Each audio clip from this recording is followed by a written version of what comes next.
मागच्या ब्लॉगमध्ये तुम्ही बघितलंच, आम्ही गणपती दर्शनाला गेलतो. सगळ्यांचं फोटोशूट झालं. गप्पा मारत मारत सगळे मस्तपैकी आता रिटर्न निघालेत घरी जायला. अर्धे जण पुढं, अर्धे जण पाठी. आता आम्ही चाललोय फायनली घरी. गणपतीचं दर्शन केल्यावर खूप प्रसन्न वाटत होतं. घरी आलो, जेवण केलं. जेवण केल्यानंतर बसलो मूवी बघत सगळेजण. मग काय, हे बघा, काका आणि काकीला माझे टॅटू काढायचा होता. मग संध्याकाळी आम्ही आलो टॅटू शॉप मध्ये. काकीने आधी टॅटू काढला, मग काकाची बारी होती. त्यानंतर आम्ही गेलो मेळ्यामध्ये.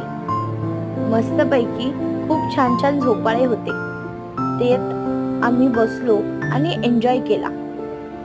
ते झाल्यानंतर दुपारी जरा लेट जेवण झाल्यामुळे आम्ही पाणीपुरी खाल्ली.